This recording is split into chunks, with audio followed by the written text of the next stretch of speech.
Community Hotline with more information on PDX Bridge. And here with us today we have John Daggett and Jeremy AC.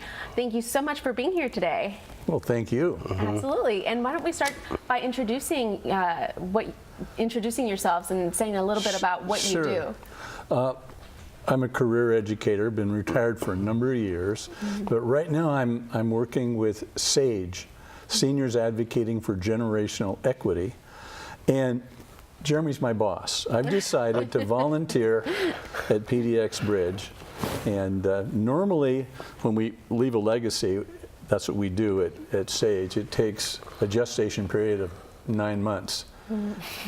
But I think I'm going to be working on an elephant. It's probably going to be over 23 months. So we're just starting. I think so. Wonderful. And Jeremy? Well, first of all, John is a little soft-spoken.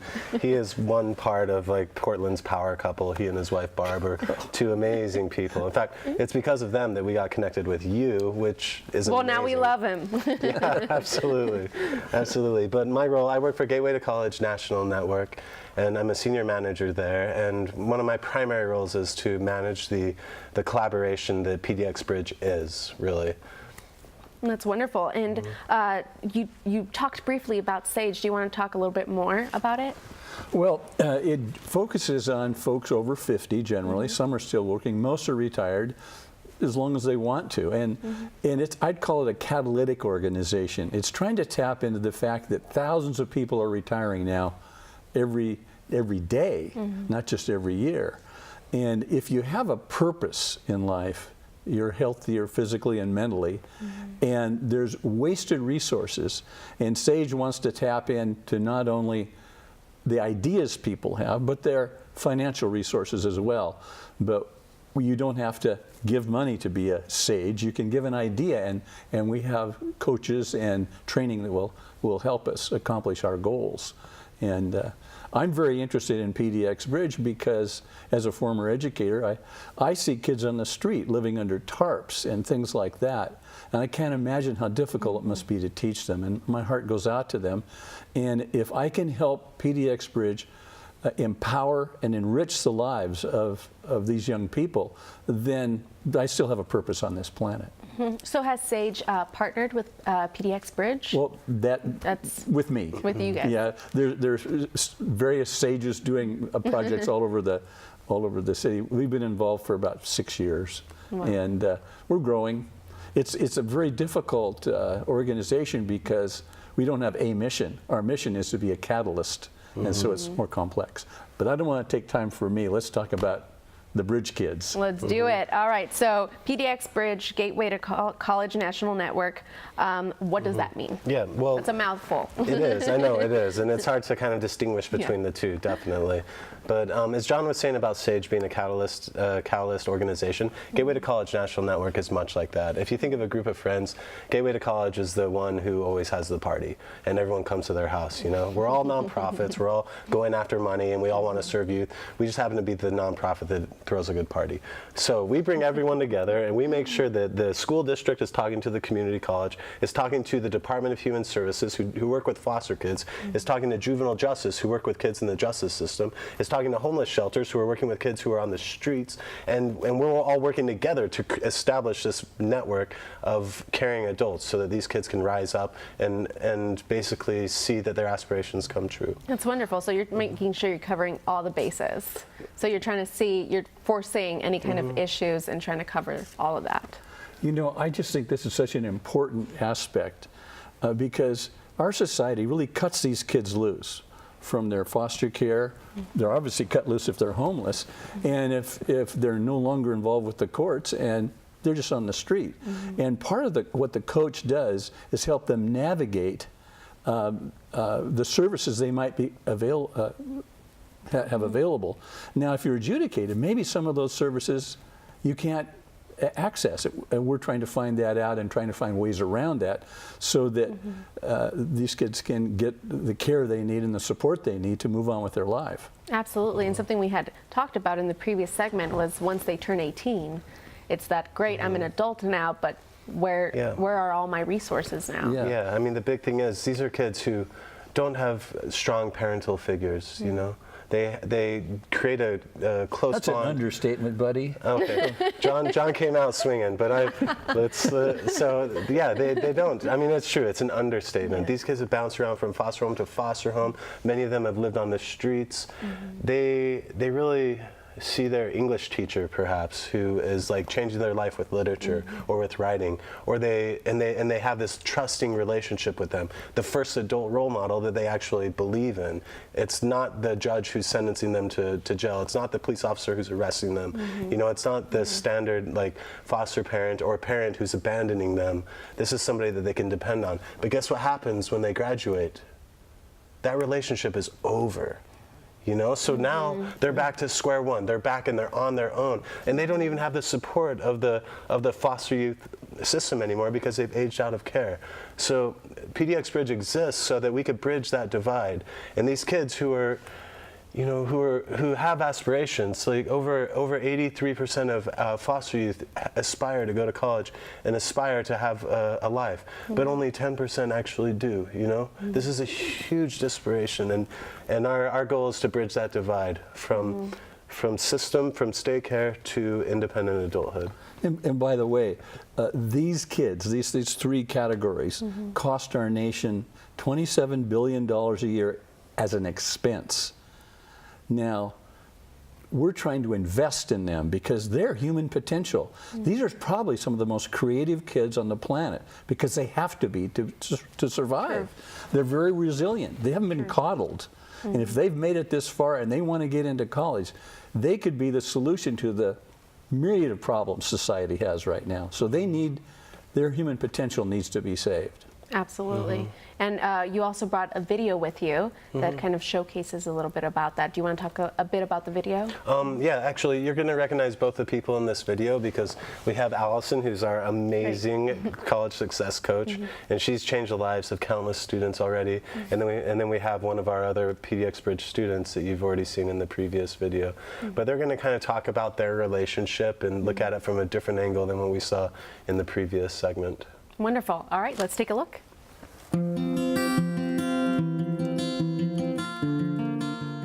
My name is Jason Tyler, and I am a PDX Bridge student. I think one thing that's really unique about PDX Bridge is that while there's a lot of a focus on education and learning stuff, there's also a lot of focus on showing students support to do that and teaching them how they can help themselves be better at getting an education, which is a skill I think a lot of students go into college without. I'm Allison Trowbridge. I'm the college success coach for PDX Bridge. Our goal is to start a relationship while they're in high school, have wraparound supports with people who are currently supporting them, guide them through the transition out of high school and into another supportive setting at the college so that we bridge that gap. Like, they aren't just there to give you a grade and have you move on. They're definitely there to like form a relationship with you and help you become a better student and a better person. I really see my role as being to meet a student wherever they are at when I first start working with them, and then to just be walking with them side by side to guide them through the whole process. Allison is one of the most fun people I've ever met. Jason is wonderful and amazing. She's also definitely somebody who's very committed to helping students like be the best that they possibly can at whatever they're trying to do. I think that the most important thing I want people to know about me and my peers is that all of us are a lot stronger than people think we are. I was raised in a really overly sort of strict environment. I was homeschooled. I wasn't really allowed to have access to basically anything that other kids had access to. When I was 16, I actually started going to a new high school that was not like a religious one, I guess. When I got there, it was like everything was different, and I also found that like I was really far behind. Being queer, growing up in rural Indiana where I grew up, there was nobody like me. I didn't know anybody like me. I've had a ton of struggles in my life and things that made it really hard, and like there were like so many times when I thought I would never make it and when I gave up, and like but with like some help and some support I realized like I can do anything that I want to do. He just has this the strength and boldness, he's gonna accomplish everything he sets out to.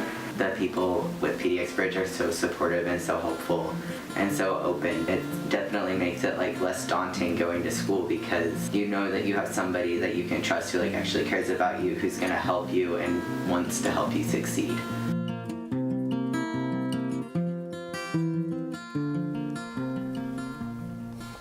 Another wonderful and inspirational video. Thanks so much for sharing that, and I think that kind of gives people an insight to just how important these counselors or these people are to these students. It's everything. It makes a huge difference. And something that you guys wanted to talk about was your expansion to East County. Can you talk a little bit about that? Yeah, I'd love to.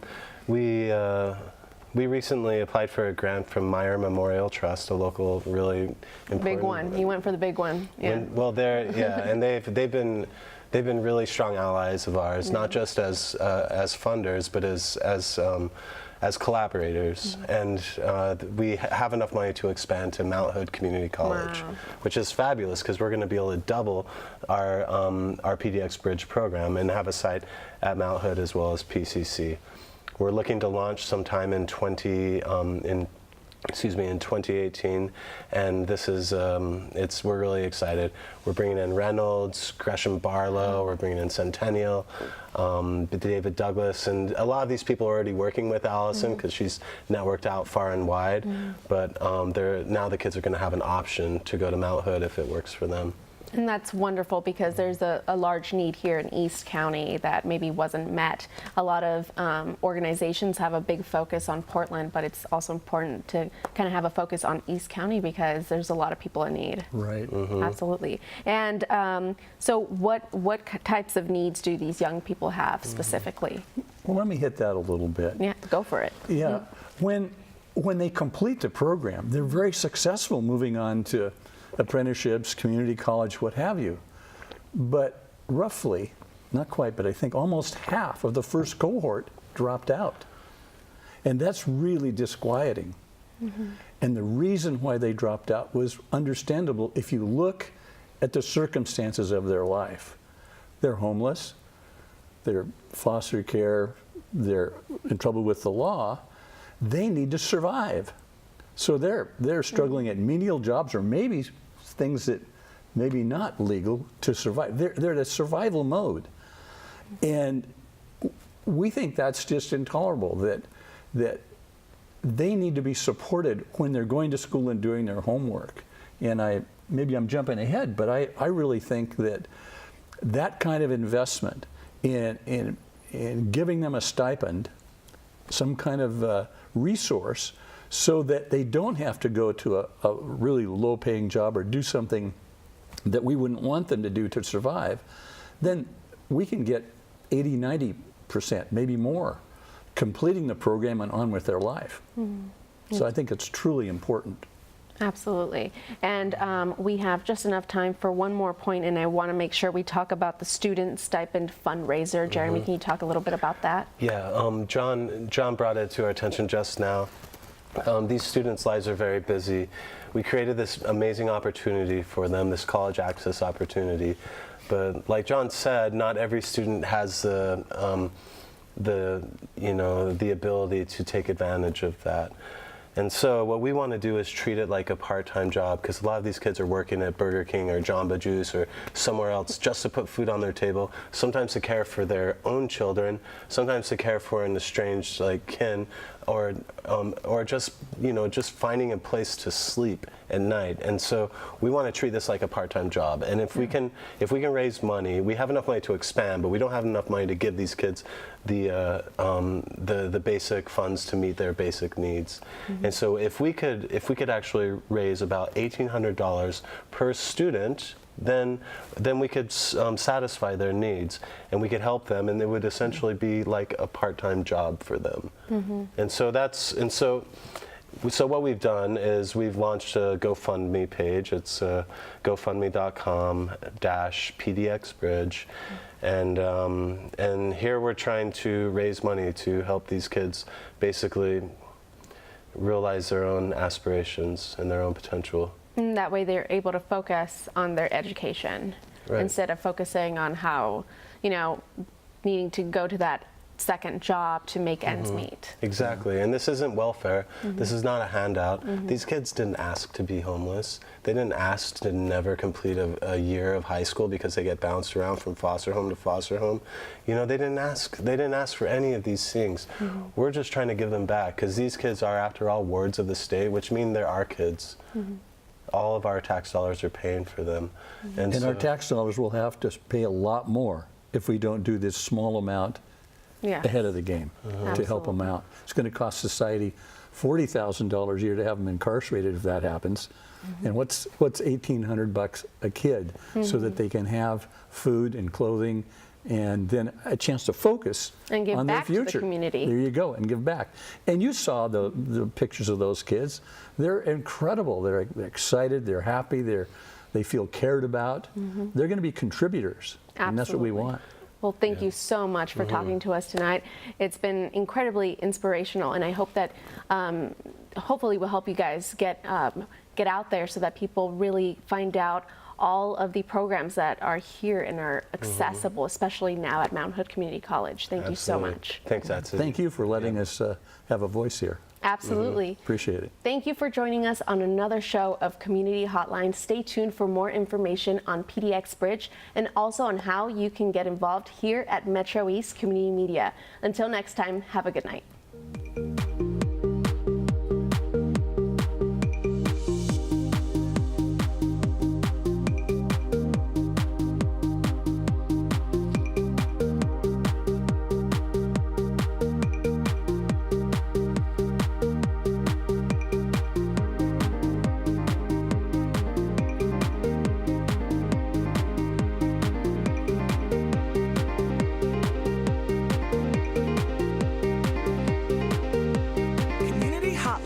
Made possible with generous support by Gresham Ford, the dealer with a heart. The Contribute to the Community program provides the opportunity for the Gresham Ford team to make a positive impact, serving their customers and helping people across the community. The Outlook, serving the residents of East Multnomah County for more than 100 years. The region's #1 source for information, The Outlook provides readers with intensely local coverage of the issues and people that impact our lives and community. The Mount Hood Cable Regulatory Commission, advocating on behalf of the public interest on communications policy issues at the local, state, and federal levels. And by Stamp Connection. MetroEast values the support of our partners in the community, and we'd like to give a very special thanks to the sponsors who help make our programming possible.